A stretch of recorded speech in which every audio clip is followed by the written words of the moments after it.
gracias a Dios por otro domingo más que nos permite estar aprendiendo de la palabra de Dios. Y el día de hoy vamos a hablar o vamos a continuar hablando acerca de Apocalipsis capítulo 3, el mensaje a la iglesia de la Odisea. Hace 8 días comenzamos con este mensaje y comenzamos hablando acerca de la percepción que muchas personas tienen acerca de Dios. Y puntualizábamos acerca de Apocalipsis 3:20, en donde muchos aplicamos o aplicaban mal el versículo donde Cristo está hablando a la iglesia, pero fuera de la iglesia, y lo aplicábamos acerca de la gente que no conoce del Señor Jesucristo, y hablábamos acerca de eso, pero lo que ya no, cuando continuamos hablando, o lo que ya no hablamos fue acerca de por qué Cristo le dice esto a esta iglesia, qué es lo que esta iglesia estaba haciendo mal, que Cristo les manda este mensaje. Y hoy justamente vamos a hablar acerca del concepto que Dios tiene de nosotros, porque a veces el concepto que Dios tiene de mí suele ser muy diferente al que yo tengo de mí mismo. A veces nosotros solemos tener un concepto muy alto de nosotros mismos. Dice el apóstol Pablo que nadie tenga de sí mismo un concepto o una estima mayor a la que debe de tener. Y a veces nosotros no concordamos en eso con Dios. A veces nuestro concepto de nosotros mismos es mucho o es muy diferente al que Dios tiene de nosotros. Y es algo justamente lo que le pasó a la iglesia de la Odisea. Y yo diría que es justamente la razón del por qué Dios les está llamando de fuera de la iglesia y les está diciendo, estoy fuera de sus vidas. Déjenme entrar. Por eso dice, aquí, yo estoy a la puerta y llamo. Así es que los invito a que vayamos a Apocalipsis capítulo 3 del versículo 15 al 17. Hace 8 días veíamos justamente los últimos versículos de la carta a la Odisea. Hoy veremos la razón de por qué el apóstol Pablo les dice, o perdón, de por qué es que Cristo les escribe este mensaje, qué es lo que estaba haciendo mal. Y aunque hace 8 días comenzamos a ver algunas cosas, no lo tocamos a fondo. Y hoy vamos a poner justamente énfasis en una palabra que Cristo les dice en medio de este reclamo a la iglesia de la Odisea, y que tiene mucho, mucho que decirnos a cada uno de nosotros. Apocalipsis 3, versículos del 15 al 17. Y le vamos a dar lectura. Dice la Biblia, yo conozco tus obras, que ni eres frío ni eres caliente. Ojalá fueses frío o caliente, pero por cuanto eres tibio y no frío ni caliente, te vomitaré de mi boca. Ahora, ese es un pasaje que muchos conocemos. Pero lo que a continuación viene es justamente la razón de por qué Cristo les escribe lo que les escribe más adelante, versículo 17. Dice, porque de ninguna cosa tengo necesidad. Perdón, dice, porque tú dices, yo soy rico y me he enriquecido, y de ninguna cosa tengo necesidad. Y no sabes que tú eres un desventurado, miserable, pobre, ciego y desnudo. Versículo 18, por tanto yo te aconsejo que de mí compres oro refinado en fuego para que seas rico y, vestiduras blancas para vestirte, para que no se descubra la vergüenza de tu desnudez y ungen tus ojos con corilio.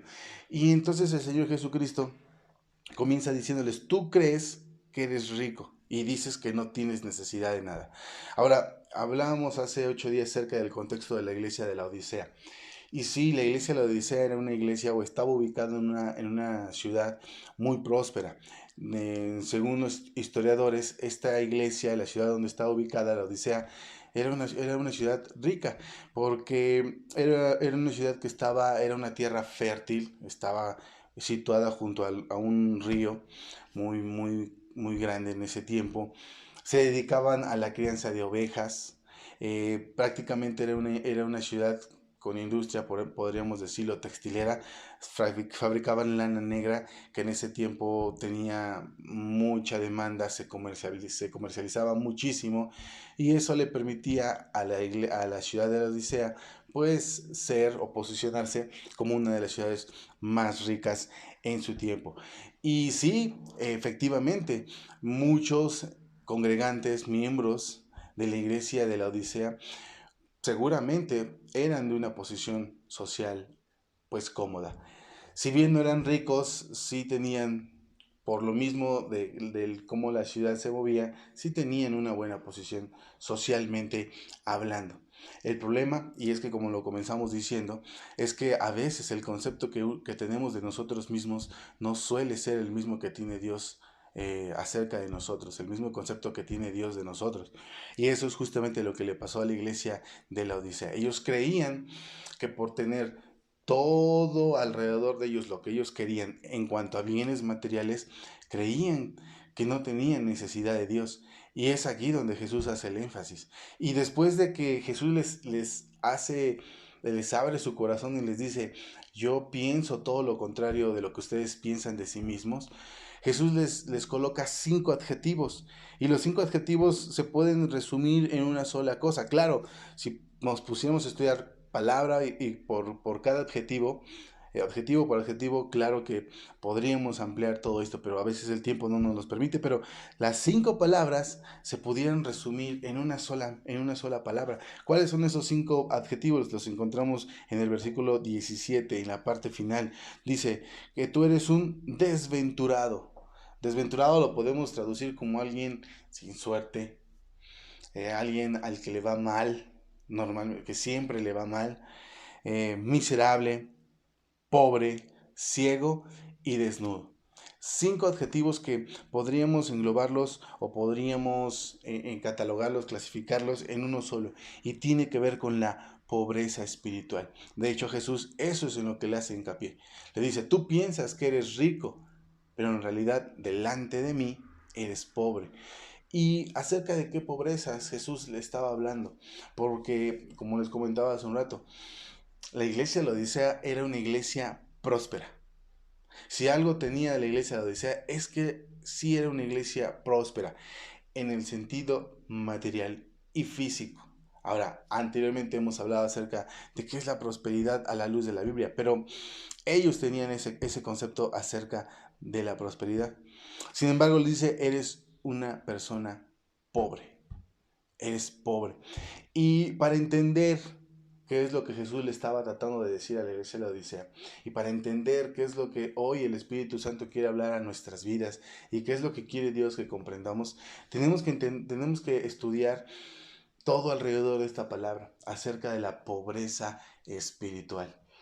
A veces el concepto que tenemos de nosotros mismos es un concepto el cual no encaja o no concuerda, no se alinea con el concepto que Dios tiene en nosotros. Podemos tenerlo todo, podemos vivir socialmente cómodos, tener una posición social cómoda, tener todos los bienes materiales que uno desea, pero podemos experimentar pobreza espiritual.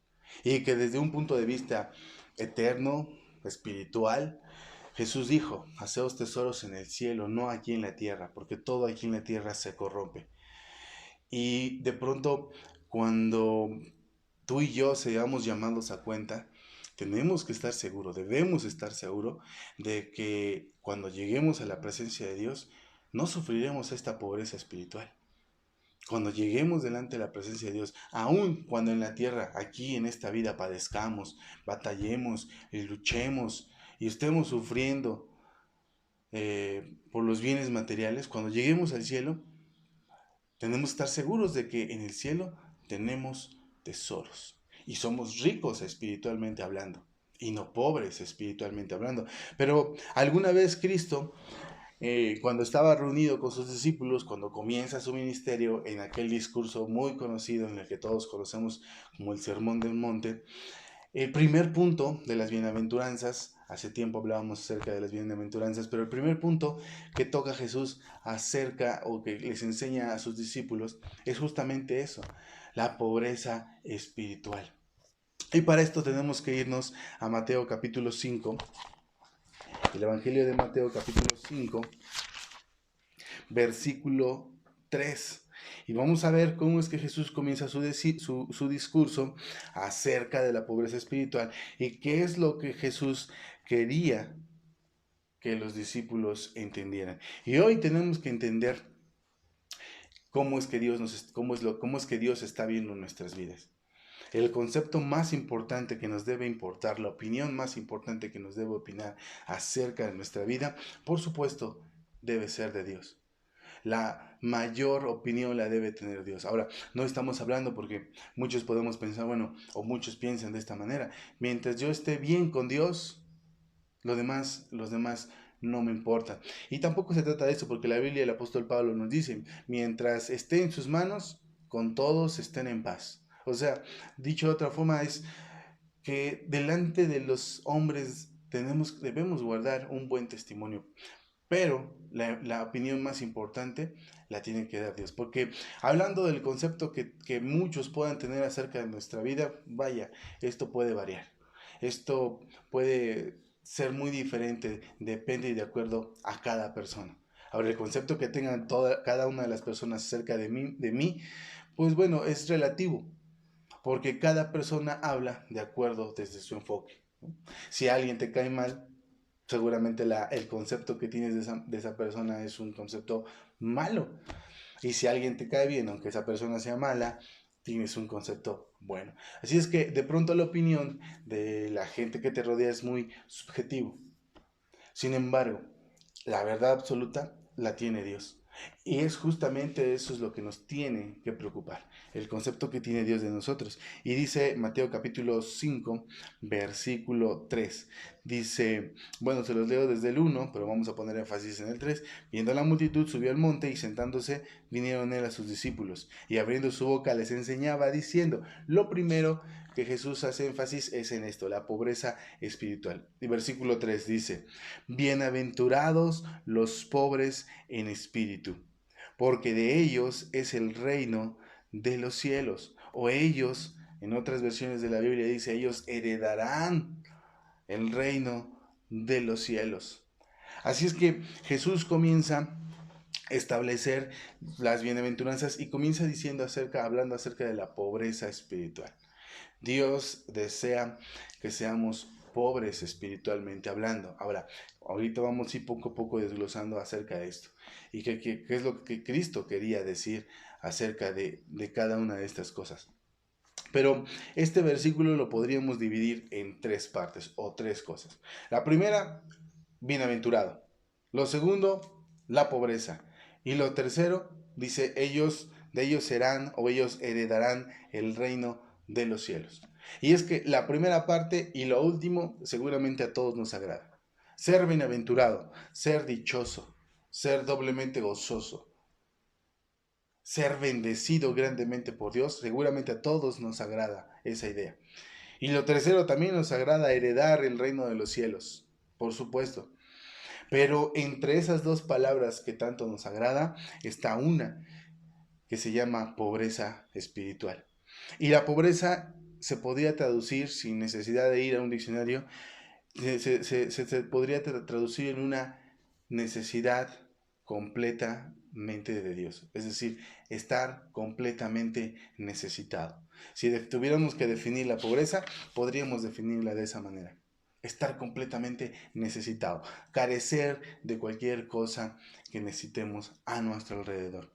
Ahora, tenemos que establecer algo y vamos a ir viendo parte por parte, pero quisiera ser aquí muy enfático para que no se entienda mal.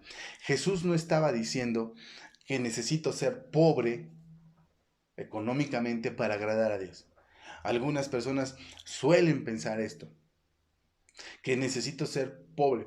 Cuando la Biblia habla acerca de ser humildes, no es el concepto de pobreza económica la que la Biblia está tocando. Yo no necesito ser pobre para agradar a Dios. Jesús no estaba diciendo en ningún sentido eso.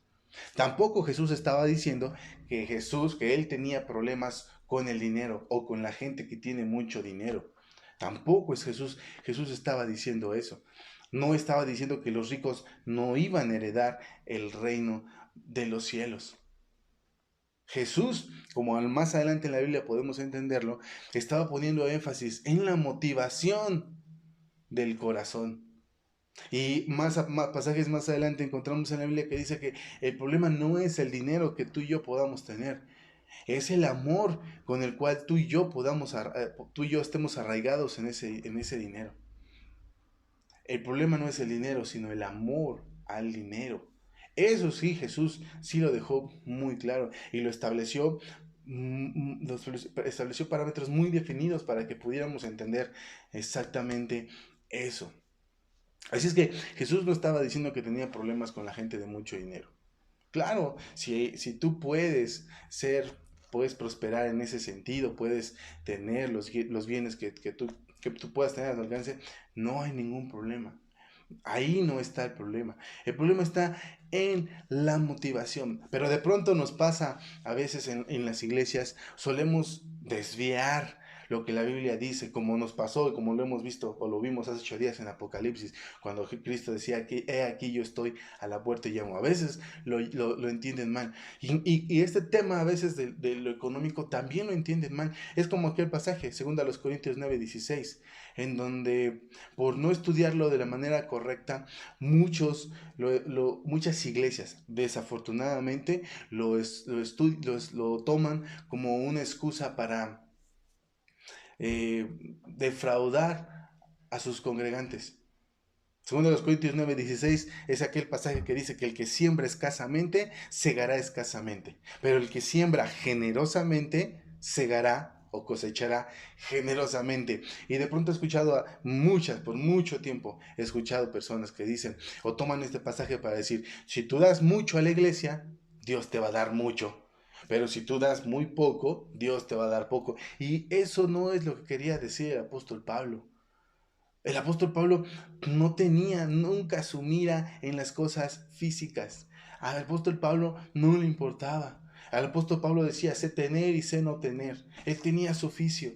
En Filipenses les dice a la iglesia de los filipenses, bien hiciste en participar de mis tribulaciones, te lo agradezco, no lo necesitaba, no te lo pedí, pero gracias por participar.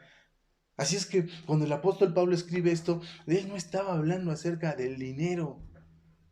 Cuando él hablaba acerca de que quien siembra, hablaba de todos sus recursos, no solamente del dinero, nuestra salud, nuestras capacidades, nuestros dones, la fuerza, tu familia, todas aquellas cosas que tú tienes con los cuales tú le puedes servir a Dios. Y cuando el apóstol Pablo dice, el que siembra escasamente, y aquí, queridos hermanos, tenemos que hablarle al perezoso en la iglesia. Al hermano perezoso que no quiere participar ni servir en nada de lo que tenga que ver en la iglesia. Si tú eres un cristiano de los cuales te mantienes al margen siempre de lo que la iglesia y de los planes de la iglesia, aquí tienes un problema. Porque es a ellos a los que les está hablando el apóstol Pablo. Y les dice, si siembran escasamente van a cosechar escasamente. ¿Qué es lo que estaba diciendo el apóstol Pablo? El apóstol Pablo decía, si tú no das nada de lo que tienes, de todos tus recursos, ya dijimos, no estaba hablando solamente del dinero, dice, pero si tú no das nada o das muy poquito de tus recursos, la cosecha, hablando del reino de Dios, o sea, que más personas conozcan de Cristo, va a ser muy escasa. Cuando tú y yo nos negamos a servir a Dios a través de la iglesia, el reino de los cielos cada vez más se detiene. Porque pudiendo dar más de tus recursos, más de tus capacidades, más de tu servicio, te limitas a dar muy poco y por eso el reino de los cielos no se extiende, no crece, no fructifica de la manera en la que Dios quiere que sea fructificado. A eso se refería el apóstol Pablo. El que siembra escasamente, segará, cosechará escasamente. Pero ¿qué pasa cuando tú y yo decidimos poner todos nuestros recursos al servicio de Dios y de la iglesia? Que la cosecha es mucho más grande. Que el reino de Dios se expande. Que el evangelio llega a más personas. Cuando tú y yo decidimos servirle de una manera correcta a Dios. Pero, hermano perezoso, tú no quieres servirle a Dios. Tú quieres quedarte. Tú quieres sembrar poco. Quieres sembrar poco. Quiero que entiendas que no estás haciendo tesoros en el cielo. Y eso es lo que decía el apóstol Pablo. El apóstol Pablo no hablaba acerca del dinero. Dame 100 para que Dios te dé 200. ¿Cuándo se ha visto eso? ¿Cuándo Cristo dijo eso? ¿Cuándo el apóstol Pablo dijo eso? No. No, tenía que ver más bien con la motivación interna con el que ponemos nuestros recursos al servicio de Dios. Pero bueno, eso será otro tema. Pero Cristo no estaba peleando, no estaba diciendo que estaba peleado con la gente que tiene dinero. Tenemos que entender primero eso. Después, entendamos pues y vamos por partes a entender esta bienaventuranza. ¿Qué es entonces ser bienaventurado? Ahora, muchos fácilmente podrían definir ser bienaventurado como ser dichoso, ser muy bendecido, estar muy gozoso. Ojo, dejemos de lado ese concepto de doblemente feliz. En la Biblia no encontramos el concepto de feliz. La única vez, y se los he enseñado anteriormente, la única vez, solo se menciona una vez en la Biblia la palabra feliz. Se traduce así en la versión Reina Valera 1960. Y es en Eclesiastés. Cuando compara o cuando el predicador dice que es mejor, bueno, la única persona que puede vivir felizmente es aquel que no ha nacido. Porque aquel que ha nacido comienza a experimentar todas las vicisitudes que la vida tiene. Y ya hemos hablado acerca de eso. Es experimentar gozo. Porque la felicidad es efímera y pasajera. Cuando todo está bien, estoy feliz, pero cuando todo está mal, entonces me voy para abajo. Y el gozo no es eso exactamente. Pero vamos a irlo viendo poco a poco. Entonces, primer punto de qué es ser bienaventurado. Primero, es entender la bendición de Dios. Y para esto vamos a movernos en nuestras Biblias a la carta de Efesios, capítulo 1, versículo 3. Y aquí el apóstol Pablo les habla a la iglesia de los Efesios acerca de las bendiciones que Dios ha derramado sobre cada uno de ellos. Pero ser bienaventurado, primer punto, es entender las bendiciones de Dios. Es decir, que tú te puedas alinear y enfocar de la misma manera en la que Dios ve tu vida. Tú eres bendecido. Y tú eres bendecido no porque tengas un carrazo, no porque tengas una gran casa, no porque tengas muchas cuentas en el banco. Tenemos que quitarnos esa idea. Ser bendecido a la luz de la Biblia, dice la Biblia lo siguiente: bendito sea el Dios y Padre de nuestro Señor Jesucristo, que nos bendijo con toda bendición espiritual en los lugares celestiales. A partir de que tú has aceptado a Cristo en tu corazón, a partir de que tú has aceptado a Jesús como tu Salvador y Señor, dice la Biblia que tú y yo somos bendecidos. Con una bendición, por supuesto, dice ahí una bendición espiritual. Tú puedes experimentar la dicha, ser bienaventurado aún a pesar de que todo a tu alrededor esté cayéndose. Por eso es que entender el enfoque adecuado de la bendición es muy importante. Y esta bendición que Dios nos ha dado espiritual, esta es la bendición que produce gozo y no amargura. Tenemos que aprender a estar gozosos, dice la Biblia, cualquiera que sea nuestra situación. Por supuesto, y ojo, no estoy hablando de conformarte o de conformarnos si tenemos una situación económicamente mala. No, no estoy hablando acerca de eso.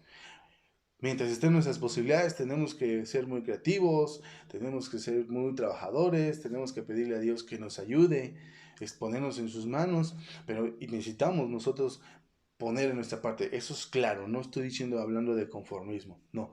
Estoy diciendo que mientras no llega lo que tú esperabas, en tu mente tienes que cambiar la idea de me va mal porque no tengo esto, soy desdichado porque Dios no tengo esto. Eso es justamente la amargura que el mundo trae.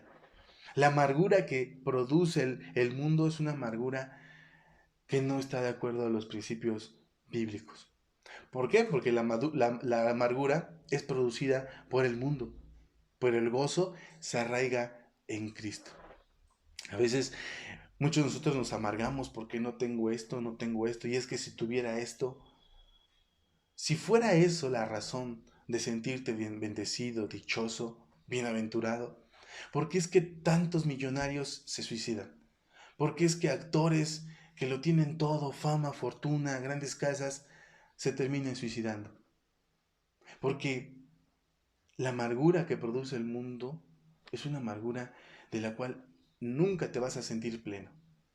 Por eso es que tenemos que aprendernos a arraigarnos en el gozo en el que Cristo nos da. El ejemplo de eso es el apóstol Pablo. Aquella vez en la que es encarcelado injustamente, en el que es azotado injustamente, echado en la prisión. Y aún en medio de esa situación, la Biblia dice que el apóstol Pablo cantaba himnos. Claro, porque su bendición no estaba, su gozo no estaba arraigado en lo que el mundo dice que tengo que tener para ser gozoso. Porque si fuera de ese modo, el apóstol Pablo lo primero que hubiera hecho al entrar en la cárcel era llorar, quejarse, etcétera. Pero no, dice la Biblia que el apóstol Pablo se puso a cantar, porque su gozo estaba en Cristo y no en lo que el mundo le estaba dando. Así es que tenemos que aprender a ser conscientes de las bendiciones que Dios nos da en nuestras vidas. Y la primera bendición que tenemos es la salvación. Hemos pasado, dice la Biblia, de muerte a vida, de las tinieblas a la luz. Y somos sus hijos, cada uno de nosotros. Eso, mis queridos hermanos, es una gran bendición, porque en los pasajes que vamos, los puntos que vamos a ver más adelante, entenderás que no lo merecíamos. Tú y yo somos igual de pecadores que cualquier otra persona. No por tener a Cristo en el corazón, eso lo cambia. Dice la Biblia que somos podrida llaga, y eso lo vamos a ver más adelante. Pero, querido hermano, eres bendecido, ya eres bendecido, y tienes que ser doblemente dichoso, tienes que ser doblemente gozoso, tienes que sentirte grandemente bendecido, porque Dios te dio la salvación inmerecidamente. Y eso es lo que vamos a ver. Segundo punto, ¿de qué es ser bienaventurado? Segundo punto es entender que eres cubierto de la gracia de Dios. Saber que lo que se te ha dado no es mérito tuyo, sino es de Dios. Hablábamos hace unos momentos acerca de la salvación. La salvación no es mérito tuyo. Nadie en este mundo es suficientemente bueno para poder tener la salvación. Efesios capítulo 2, versículo 8 al 9 dice que la salvación no es por gracia, no es por obras. Porque ninguno puede decir que su obra le es suficiente para llegar al cielo. Nadie puede decir eso.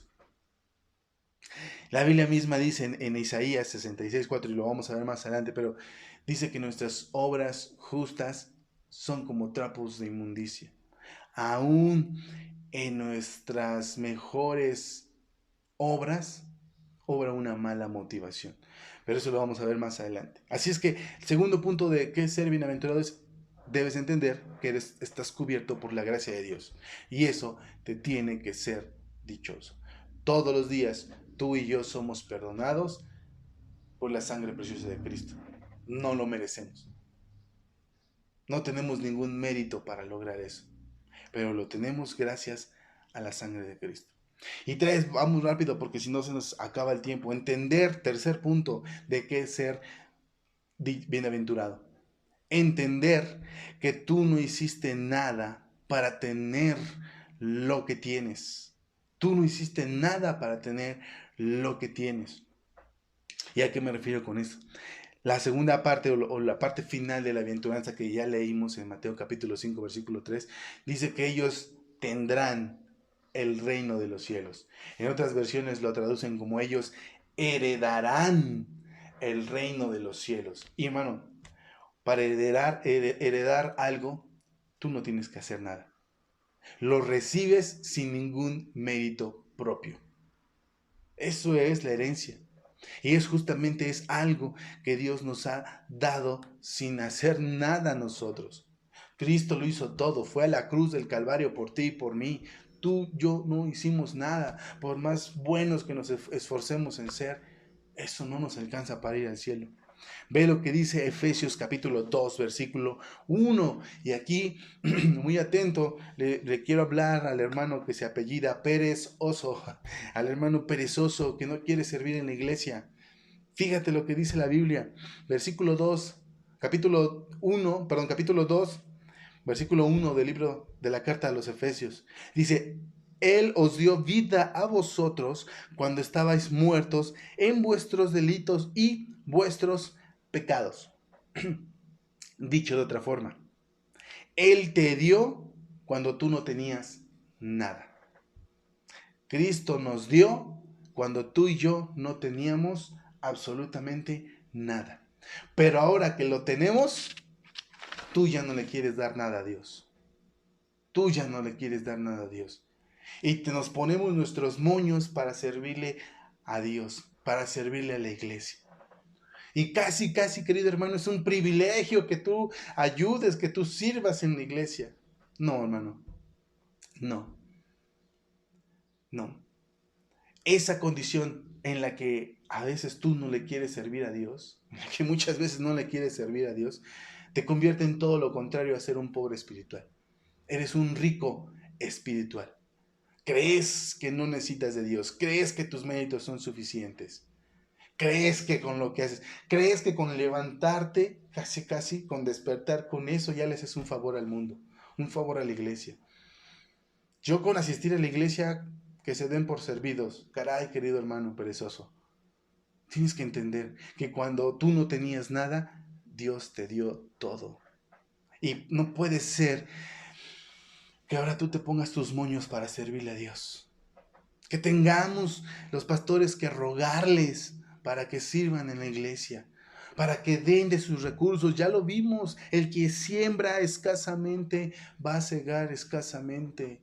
Si el reino de Dios no ha llegado donde tiene que llegar, es porque hay hermanos perezosos a los que no les gusta servir en la iglesia. Y eso, hermano, arriba en el cielo se te va a pagar. Claro, por supuesto que se nos va a pagar cuando tú y yo no queremos servirle a Dios, porque tú heredaste algo que no merecías. Por eso es que tenemos que aprender a servirle a Dios, por la gracia que Él nos ha dado, por lo que Él nos ha dado. Algo que no teníamos y Él nos lo dio.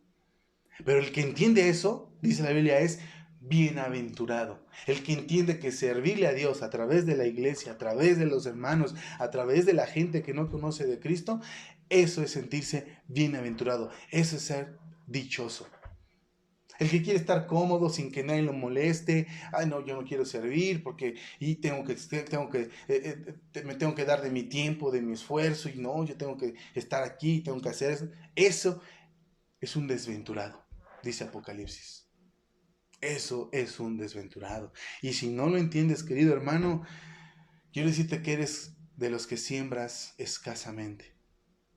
Pero yo no te puedo pedir cuentas. El que te va a pedir cuentas es Dios. Pero por favor, perezoso, entiéndelo. Por favor, entiéndelo. A veces creemos que le hacemos un favor al pastor con servir a la iglesia. Caray, no, hermanos. No lo hacemos. Es lo que hagas, no se lo haces al pastor. Lo hacemos a Dios. Por lo menos en esta iglesia así lo es. Así es que, ¿qué es pobreza espiritual? Híjole, y vámonos rápido porque si no vamos a tardarnos mucho aquí.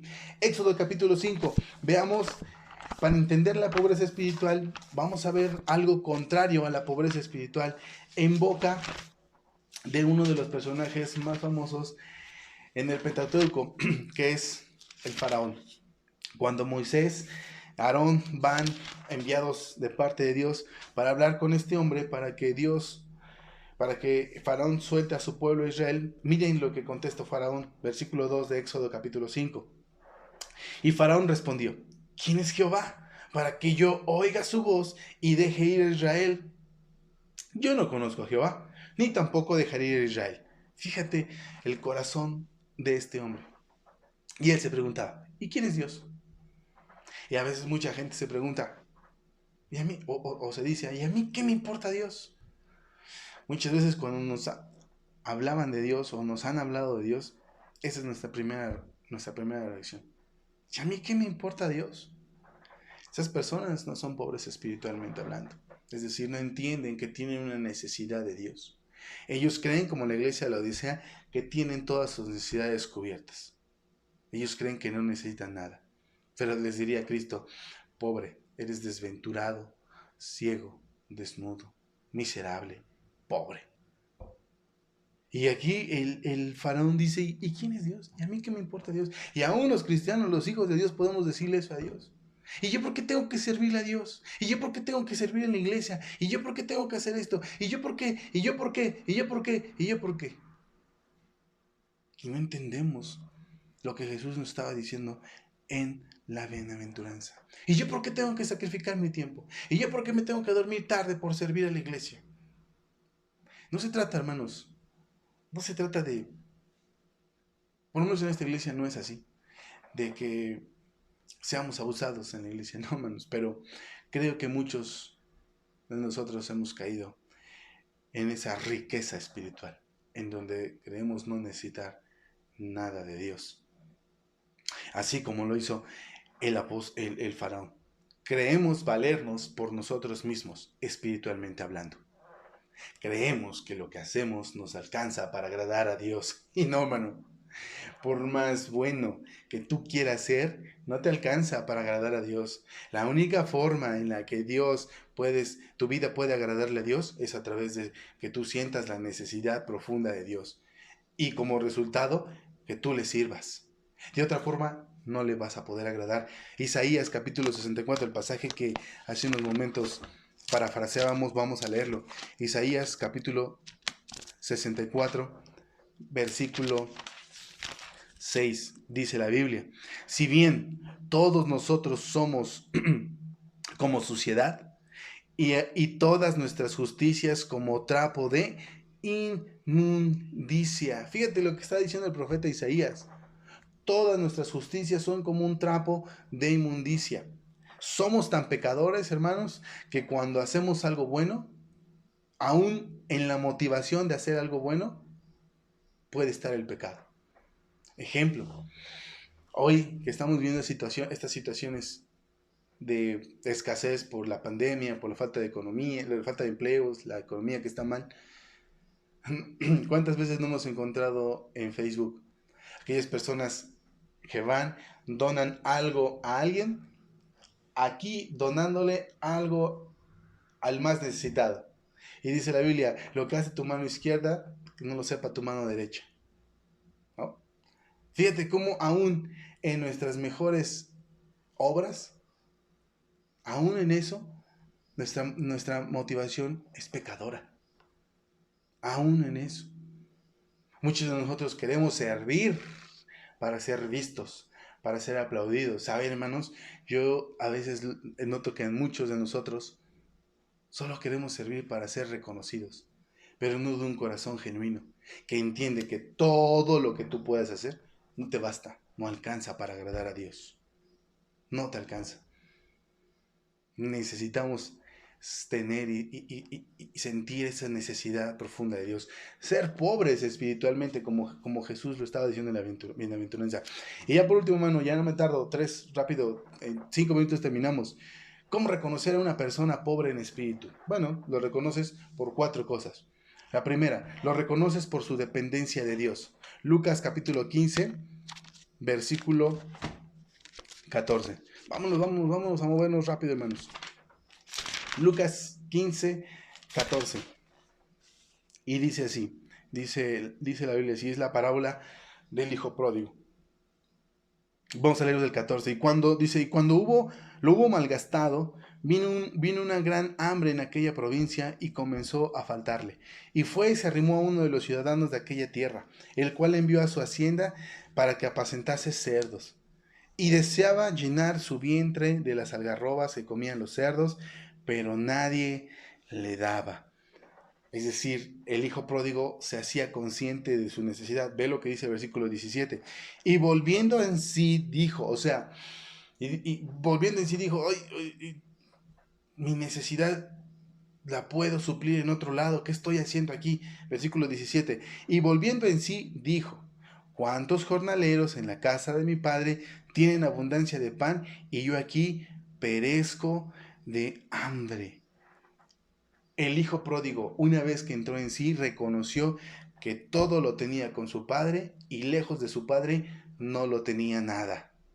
Cuando el hijo pródigo entró en sí, se dio cuenta de su dependencia total en ese momento de su padre.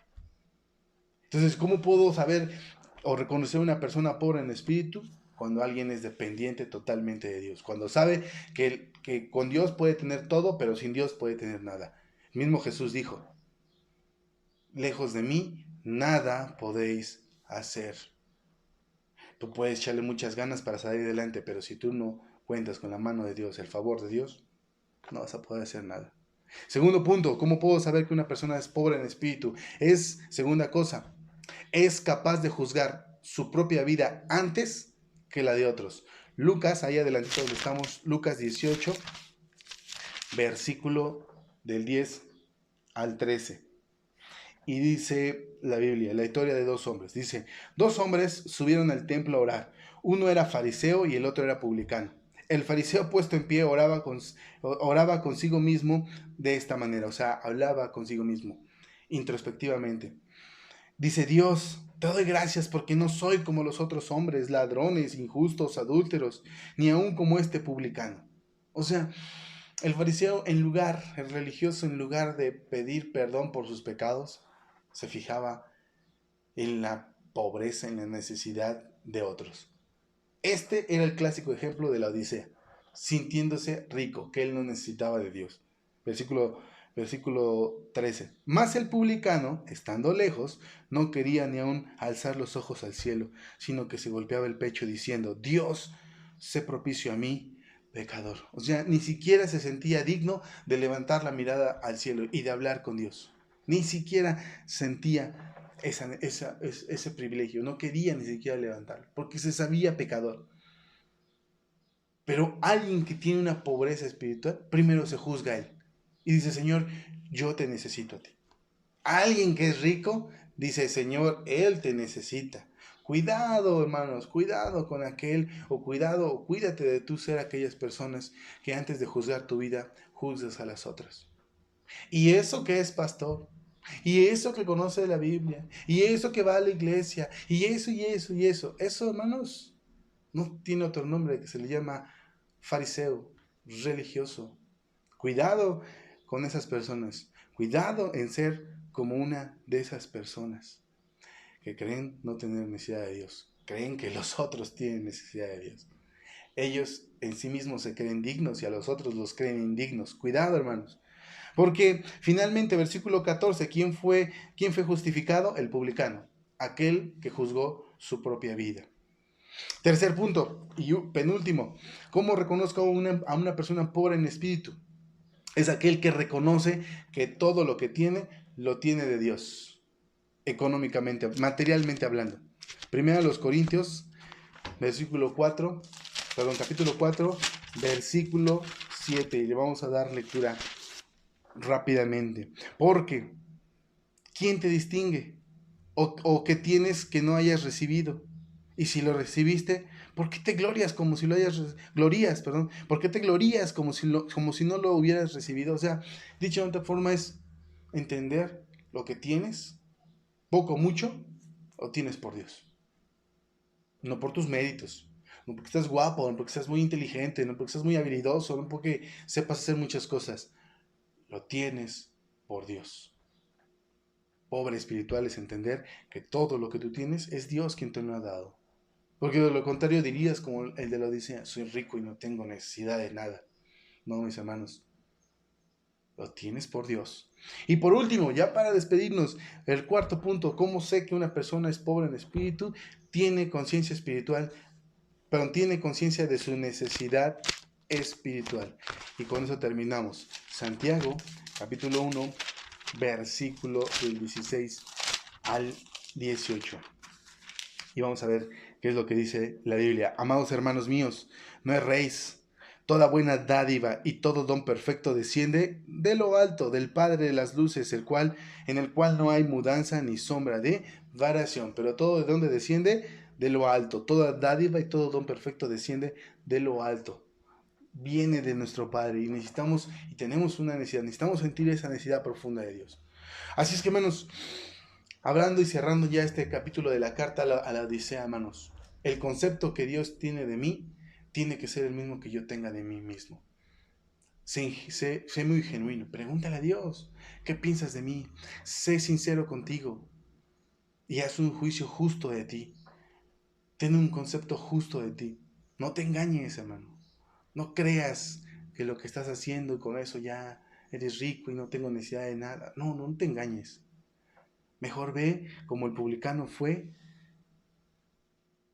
y dile a Dios, Señor, soy pecador. soy pecador, necesito de ti, tengo una necesidad profunda de ti. Así es que, hermanos, hoy cerramos con ese tema de la carta a la Odisea. Ese era uno de los principales problemas de la Odisea. Y es un problema que tú y yo tenemos que alejarnos de ser eso, hermanos. Bien, hermanos, pues me da mucho gusto como cada domingo saludarlos. Gracias por conectarse cada domingo, hermano. Gracias por estar en contacto con nosotros. Y seguimos orando. Seguimos orando para que esto termine pronto y tengamos ya el gusto de vernos cara a cara, hermanos, en persona. Gracias, mis hermanos. Dios les bendiga. Pasen un buen domingo con sus familias. Disfruten ahí en casa. Muchas gracias. Nos vemos pronto.